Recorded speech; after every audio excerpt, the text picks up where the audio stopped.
A warm welcome to Carla Geiskes. She is Senior Advisor on Risk Communication at the Office of Risk Assessment and Research of the Netherlands Food and Consumer Product Safety Authority. Together with Anton Opperheiser, the Director of the Office of Risk Assessment and Research, she developed a risk communication strategy based on sociological and psychological expertise. This strategy goes beyond the traditional risk communication models used by institutions and authorities. The key elements of the strategy focus on opinions and concerns linked to risk assessment, but also on the opinions and concerns of the side effects caused by risk management actions. Welcome, Carla Geiskes. Well, thank you for this nice introduction, and I want to say hi to everybody here in the live audience and also online. I understood that there are a lot of people also joining this conference online. Congratulations to the BFR, 20 years anniversary, and I'm happy to be here to celebrate with them this fact. And I hope that there will be many more years to come. So actually we are up to having a party, but okay, it's not right the time for it, so I will get a little bit more serious. If I know where, yeah. Today I'm going to talk to you about risk communication, which in my opinion is more than communication about risk. Like is being introduced, this presentation is developed based on a conceptual model that I developed together with my co-worker on behalf of the Netherlands Food and Consumer Product Safety Authority. Okay, a short overview. First, I'm going to pay a little attention to the definition of risk communication as we know it in the General Food Law, in the well-known Codex Alimentarius, and as formulated by the National Research Council. Then I'm going to pay some attention to the gap that might exist between the theory of the definition and the practice. And then I'm going to suggest a way forward, namely follow our conceptual model. So, but let's first go to the General Food Law. In 2002, the definition of risk communication is as follows: the interactive exchange of information and opinions through the risk analysis process among assessors, managers, consumers, feed and food businesses, academics, and other interested parties. I highlighted in red the amount of stakeholders that is involved according to the General Food Law, the amount of stakeholders that is involved in the risk communication as a part of risk analysis process. But what we usually see in reality is that experts tell people that all they think that these lay people need to know about the risk. And this is also being called the knowledge gap. So closing the knowledge gap is often being done. What is also important in the definition of the General Food Law is the word interactive. It's not just a one-way telling people what you think they need to know, but it's actually an interactive process in which everyone has his part or her part. But what we sometimes see that you see attempts to create deliberative communication, engagement, for instance, by social media. The last speaker told about using the social media to create trust. Social media is a tool, but is this really an interactive exchange of opinions? That's the question. What is also important in this definition is the word opinions. It's not only, like I said, an exchange of information about risk, but it's also about opinions. What are you thinking about it? How are you feeling about the risk?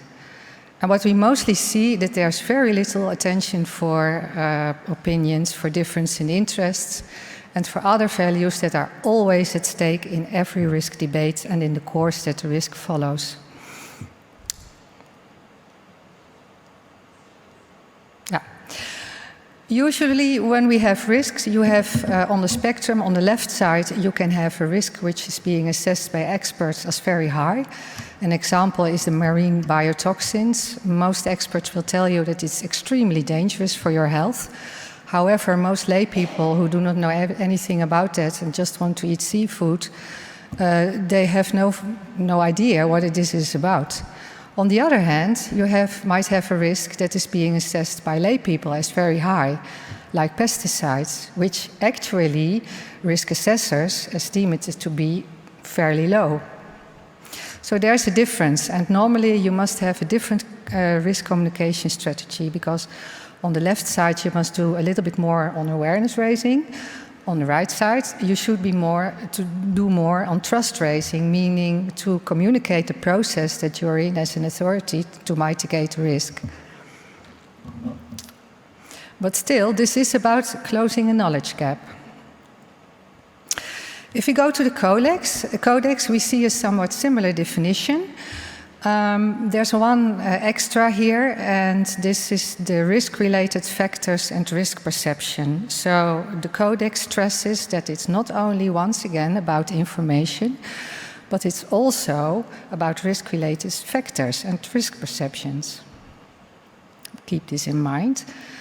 And then we have the National Research Council, who in 1989 wrote that risk communication involves multiple messages about the nature of risk and other messages, not strictly about risk, once again, that express concerns, opinions, and reactions to risk messages, or to legal or institutional arrangements for risk management.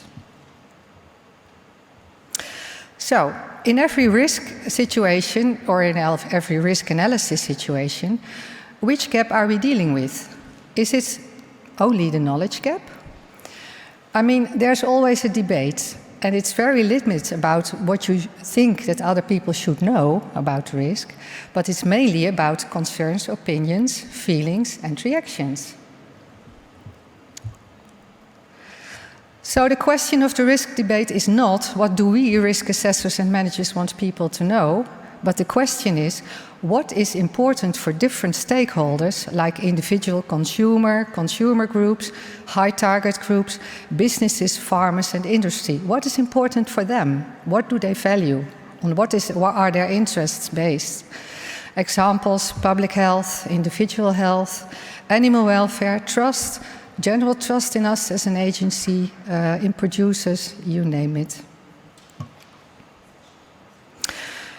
But what we do see is that in every risk debate is not one but many values at stake. And these various perspectives are often not aligned. Nobody thinks the same. So risk communication, it is not actually only about closing the knowledge gap, but it's actually about understanding and acknowledging the values gap. This will build trust. So when an expert values public health or animal welfare, a non-expert value, meaning a producer or a consumer or a target group, or take the nitrogen debate at the moment, the farmers, company profit, limitation of my free choice, or whatever. It's most of all, these values do not align. An example, of course, is also COVID-19. We saw many risks there, and still there are. I mean, I was traveling here to Germany, and suddenly I had to wear a mouth mask. I thought, whoa, okay, this is totally different in the Netherlands. As soon as I crossed the border, I was obliged to take it on. So public health is valued on different kinds in every country. But you also have your own health. You have the health of the people you love, your spouses, friends, family. Of course, the economy, your business. But certainly the freedom to do what I want as I like. Why do I have to wear a mouth mask? If I go by the underground here to this location, I see many people not wearing mouth masks, while it's obliged here. Somebody told me it is. So there's a freedom to do as I like. I don't want to listen to you. I do it as I want. And there's also trust in the government and capacity of the medical sector. These are all interests and values that are in one risk debate. They are not aligned and they cause conflict. And the question is, of course, was better informing by using the traditional knowledge gap model helpful? Yes, sure, you have to know what you're talking about, namely a disease rapidly spread and infectious and dangerous for elderly people. But it's not enough to be trustworthy. Going back to the definition of risk communication by the National Research Council, this was also a topic in the scientific world, of course. This was it. We had it a couple of minutes ago, but still I want to stress the nature of risk and other messages, information that will express concerns, opinions, or reactions. But this was 1989. And then in 2014, the late scientist Roger Kasperson asked himself, okay, now we are a lot of years later, but what have we learned in the time between 1989 and 2014? How is risk communication going on in reality? And, well, he formulated 4 questions. He saw that in reality, uncertainty is a big topic, and it often befuddles risk managers. And his question was, well, can we do this better? How successful is declining trust handled in risk communication? Trust goes up and down. Most writers say it's going down. I'm not so sure about that, but okay. Trust on the whole might be declining, especially in authorities. And then what has been learned and not learned? Simple question maybe, but can we develop new principles of risk communication to go forward? He put his 4 questions in a scientific paper, and he started really a scientific dialogue in which a lot of famous social scientists took their role and answered. Topics that were being addressed were perceptions and attitudes, very important when talking about risk communication. I'd be happy to share with you the papers that are underlying this short sheet, but anyhow, Siegrist, Fischoff and Bostrom talked about perceptions and attitudes. Other scientists talked about trust and trustworthiness, like Wren and Pigeon.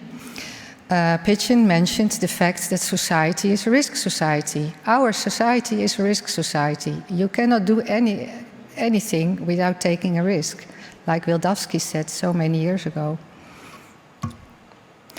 Also, there was some talk about amplification or attenuation of risk. McComas, Arvey and Wardman talked about it. So how is risk traveling through society? Social cultural context influences risk and crisis communication, sure. The conclusion of Kasperson after this scientific debate was, okay, there are new principles to go forward. We need sustained risk communication because distrust and attitudes that you have to combat are deeply embedded in the value systems of the target group, and it takes time to alter them. It's not so easy, but it can be done. And then he said, okay, communicate only the uncertainties that are lodged in the value system of the target group. And of course, do it in a deliberate way.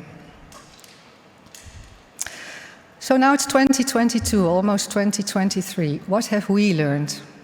Okay, back to the beginning of my presentation, we learned that risk communication is about values, it's about concerns, it's about reactions, feelings. We also learned that there's a kind of gap between the definition of risk communication and the reality, the practice. There's a value gap. And we want to build trust and trustworthiness. But how? That's the question. And so the way forward, our strategy of risk communication, because we think that risk communication is more than communication about risk. Our work is based on the scientific research of Kasperson and the other scientists just mentioned, and it's based on all kinds of scientific disciplines. Here is mentioned social, cultural, political, economical, psychological, media logics, but the key points are values and interests, opinions and concerns, and how to build trust and trustworthiness. How does it work? Okay. First, you have to communicate about the risk assessment. Of course, you have to tell people what the effect is of the risk and what the chance is that they have to deal with it. You also have to talk about the risk management. What is the action perspective for you as a consumer, for the target group, for a producer, for you as an authority, for the government? So how will you get the risk under control? You also have to consider which values are at stake by the risk management actions. Take the example of COVID. Management actions to mitigate the COVID risk had so many values at stake. But you have to consider which values might be the case in this typical risk that you're dealing with. You also have to consider how assessments and actions will be perceived and which preferences and attitudes do exist.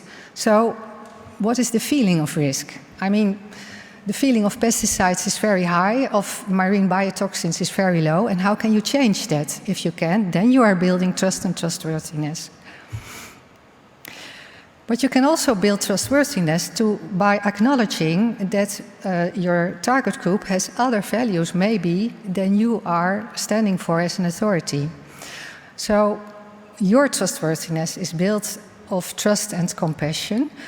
And the question is, of course, okay, we have an internet society in which everyone talks about everything, everywhere.